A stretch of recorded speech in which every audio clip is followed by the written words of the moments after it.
काम ते करत असतात। आदरणीय आमचे मार्गदर्शक अर्जुनदादा गवई, प्रतिभाताई गवई, उपस्थित असलेले भंतेजी आणि ज्यांच्यामुळं या कार्यक्रमाला चांगली रंगत येत आहे। खरं म्हणजे संचालन हा विषय फार कठीण असतो। भाषण करणं सोपं, पण संचालन करणं फार कठीण असतं। पण या कार्यक्रमाची जो दर्जा आहे, ज्या उंचीवर हा कार्यक्रम आमच्या ताईंनी घेऊन नेला आणि त्यांनी अत्यंत उत्कृष्ट संचालन या ठिकाणी केलेलं आहे, त्या आमच्या ताई, त्याचबरोबर उपस्थित असलेल्या बंधू आणि भगिनींनो, खरं म्हणजे आज हा दादांचा वाढदिवस आणि पुरस्कार वितरण समारंभ, दैनिक भारत संग्राम आयोजित राज्यस्तरीय पुरस्कार वितरण सोहळा आमच्या सचिन भाऊ खंदारे आणि त्यांच्या सर्व टीमने या ठिकाणी आयोजित केला। खरं म्हणजे कार्यक्रम घेणं काही सोपी गोष्ट नसते। गाडगे बाबांचं नाव आपण अगोदर घेतलं। गाडगे बाबा गावागावामध्ये जायचे, कीर्तन करायचे। गाडगे बाबा कोणतं कीर्तन करायचे तर गाडगे बाबा गावागावामध्ये जाऊन सांगायचे, कीर्तन करायचे की गोपाला गोपाला देवकी नंदन गोपाला। गोपाल काला करायला सांगितलंय आपल्याला गाडगे बाबांनी। मग कोणता गोपाल काला गाडगे बाबांनी आपल्याला सांगितला तर गाडगे बाबांनी हा गोपाल काला सांगितला का की आपण एक दहीहंडी बांधायची, एकमेकाच्या अंगावरती चढायचं, मग ती दहीहंडी फोडायची, मग त्या दहीहंडी मधलं जे दही तूप लोणी असतं ते कुणाच्या कपड्यावरती पडतंय, कुणाच्या डोक्यावरती पडतंय, कुणाच्या केसावरती पडतंय, ते घेऊन चाटायचं। असा गोपाल काला आपल्याला गाडगे बाबांनी सांगितला का तर नाही, असा गोपाल काला गाडगे बाबांनी आपल्याला सांगितला नाही। मग गोपाल काला तर पाहिजे, पण कोणता गोपाल काला गाडगे बाबांनी आपल्याला सांगितला तर गाडगे बाबांनी आपल्याला सांगितलं की धनवाल्याचं धन, बुद्धिवाल्याची बुद्धी आणि श्रमवाल्याचे श्रम एकत्र करून समृद्धीचा गोपाल काला गाडगे बाबांनी आपल्याला सांगितला। आणि तोच गोपाल काला आमचा पत्रकार सचिन खंदारे यांनी या ठिकाणी धनवाल्याचा धन, बुद्धिवाल्याची बुद्धी आणि श्रमवाल्याचे श्रम एकत्र करून हा जो गोपाल काला या ठिकाणी सचिन खंदारे यांनी केला, टाळ्या वाजून त्यांचं स्वागत करा। मित्रांनो,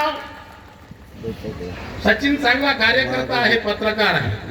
मी नेहमी सांगत असतो की काळ स्वतःहून कोणाला मोठा होऊ देत नाही। काळाची एक स्वतंत्र अशी एक वेगळी व्याख्या असते, पण काही जगा वेगळी माणसं ही काळाच्या नाकावर टिचून केव्हा मोठी होतात ही काळाला देखील कळत नाही।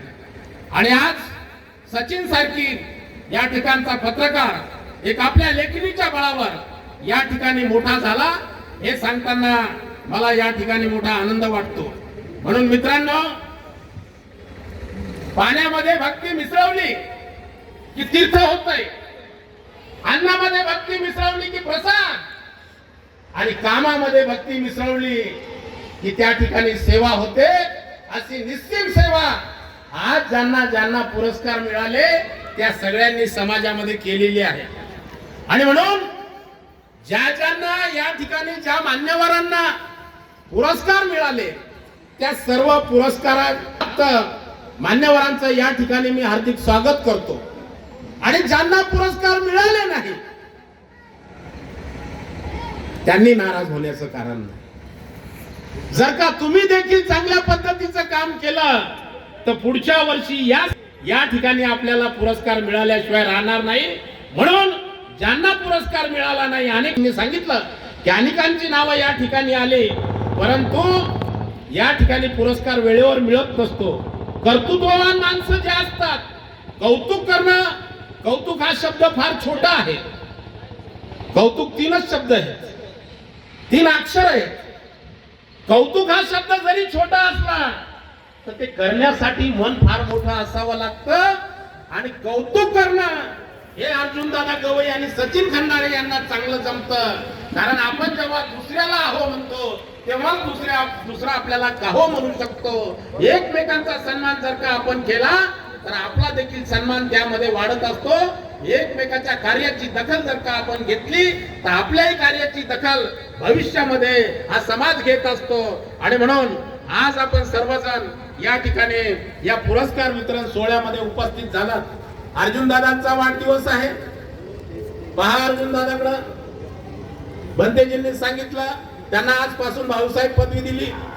हा भाऊसाहेबच त्यांना पहिल्यापासून भाऊसाहेबच आहेत ते. परंतु सगळ्यांच्या तोंडामध्ये दादा हा शब्द परिचित आहे. आणि म्हणून दादा हे समाज कार्यातलं फार मोठं एक नाव आहे.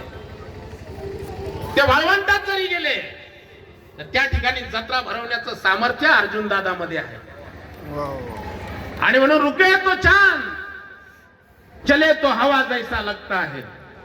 पहा त्यांच्याकडं, रुके तो चांद चले तो हवा जैसा लगता है.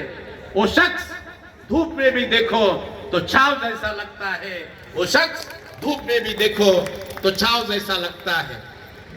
एरीस नाही एवढं मोठं नाव. या परिसरामध्ये फुले शाहू छत्रपतींची आंबेडकरांची चळवळ अर्जुन भाऊंनी या ठिकाणी अर्जुन दादांनी या ठिकाणी तेवत ठेवली.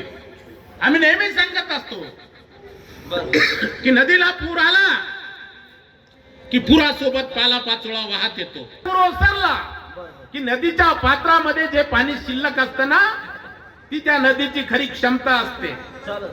अर्जुन दादा गवई या परिसरातील या तालुक्यातील या जिल्ह्यातील ही आंबेडकरी चळवळीची खरी क्षमता आहे हे सांगताना देखील मला मोठा अभिमान वाटतो. मित्रांनो, समाजकार्य करणं हे फार मोठं कठीण गोष्ट आहे.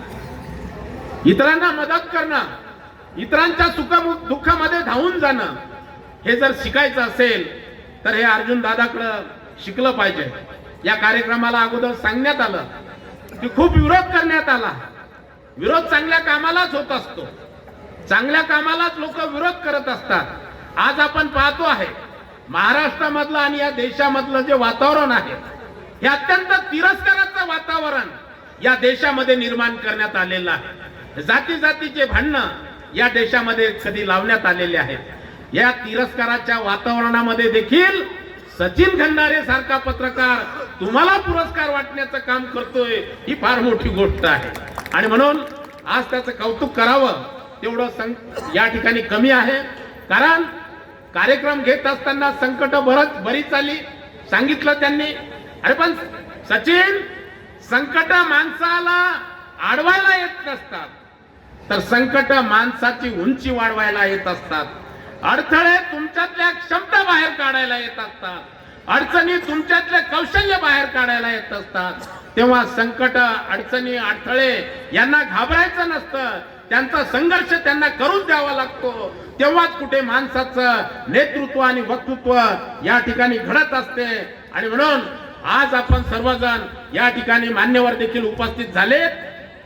उपस्थितांमध्ये या ठिकाणी आमचे प्रवीण भाऊ बसलेले आहेत. प्रवीण भाऊंनी मागच्या 1-2 महिन्यामध्ये आपल्या नोकरीचा, शासकीय नोकरीचा राजीनामा दिला. मी म्हटलं आम्हाला नोकऱ्या मिळाल्या नाही मग आम्ही भाषण, तुम्हाला नोकरी सोडून तुम्ही कशाला इकडे आले.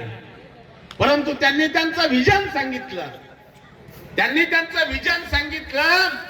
आणि प्रवीण भाऊ गीते सारखा कार्यकर्ता, नेता म्हटलं की त्यांना राग येतो. त्यांना असं वाटतं की मला शिवी देतात का काय. परंतु एक सच्चा कार्यकर्ता, इमानदार कार्यकर्ता, खरंच त्याला काहीतरी जीवनामध्ये करून दाखवायचं आहे असा हा कार्यकर्ता आज आपल्यामध्ये उपस्थित आहे. त्यांची देखील दखल आपण सगळ्यांनी या ठिकाणी घेतलेली आहे.